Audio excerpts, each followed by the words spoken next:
for being there. Money is not your mission.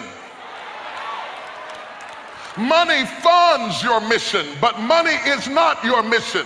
And because you think money is your only mission, if you're not paid correctly, you get frustrated. But your job is only supposed to be one financial stream. It's not supposed to be your only financial stream.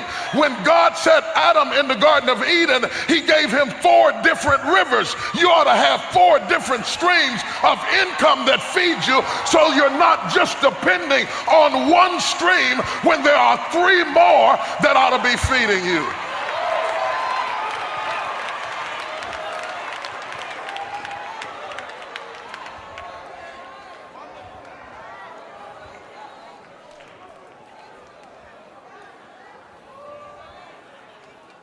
There are some places that God may send you to work where they can't pay you hardly anything at all.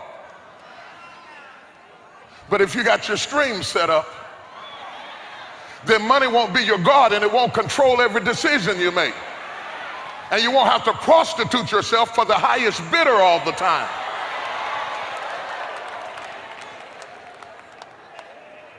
Increase your revenue streams so that you can separate the money from the mission.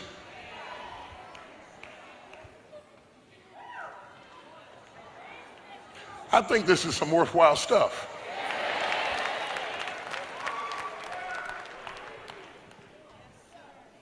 If I had time, I'd talk about some of the streams that are available to you.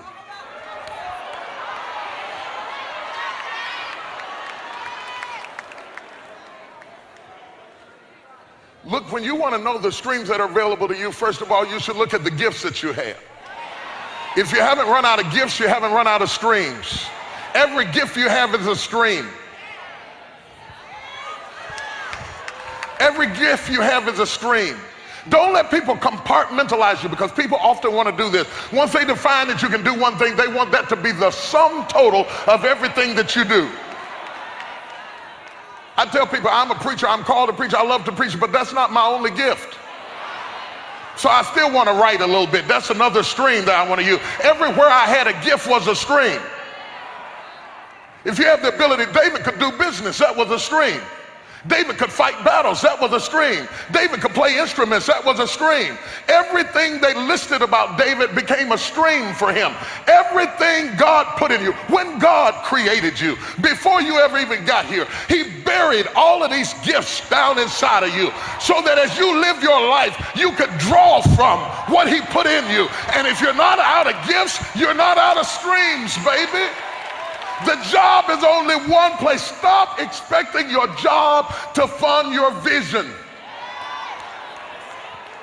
Your vision is probably bigger than your paycheck, because God wanted you to have 4 streams in your Garden of Eden and not just one. One of them was gold. One of them was bdellium. You've got to diversify your streams, or you won't maintain your garden, and you'll misuse your mission because you're overly worried about the money.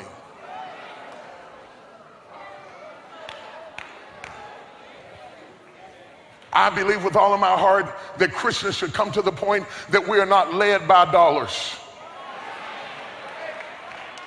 I don't believe that God sent us in the world to be prostituted, where we have to make every decision based on how much will you give me? How much will you give me? How much will you? There are some things that you ought to do simply because it's in your heart, simply because it's in your spirit, simply because it's your passion, simply because it ignites you, simply because it motivates you. And if you increase your streams,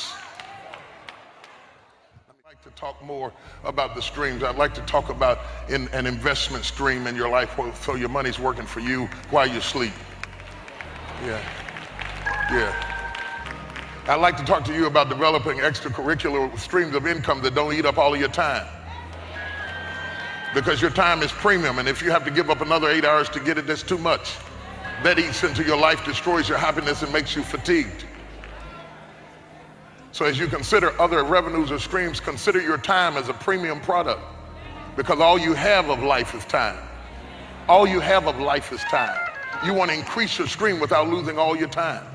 When you look for something that increases your stream without eating up all of your time. Is that okay? Okay. When you look for possible revenue streams, look for your giftings. The greater the gifting, the broader the stream. And look for non-traditional giftings. It doesn't always have to be traditional giftings. One woman made millions of dollars because she had beautiful hands. And somebody saw her hands and wanted to sport their rings on her hands. She didn't have a beautiful body, she didn't have a beautiful face, but people paid her money to put their rings on her hands and photograph her hands. Some people get positions because of their personality. It's not always their education. They just have the kind of personality that represents the company well. Some people get hired because they have a pleasant voice on the phone. Anything you do well is a stream. Don't let people lock you down just because you found one stream. So people always want to say, so she is a beautician, he is a preacher, he is a doctor. You are only limited by your own creativity. When people say this is what you are and you say yes, you have limited yourself to one stream. Could it be possible that there are things in you that I gotta quit? I'm gonna say this, I'm gonna quit. I'll do the rest of it 11 o'clock. Could it be possible that there are things in you you haven't touched yet? I mean, at any age and stage in life, could some of your frustration be that life hasn't used up your resources? Stop waiting on good stuff to happen to you. If you know you got another stream, identify that stream, market that stream, put that stream out, and don't prostitute all your time to use your stream. Because all life is time. And the more of your time you give up, the more of your life you give up, and make sure that the part of your life you give up is worth what you get in return. You're bartering with life. Every day of your life is a bartering session. All that you have of life is time, and you don't know how much time you have. So when you give your time, you've given your life, and make sure you've given your life for something that's worth it to you. Either economically, spiritually, emotionally. Make sure that you're getting a return for the investment of your days. For the Bible says, as a man's days are, so shall thy strength be. I gotta quit, I gotta stop.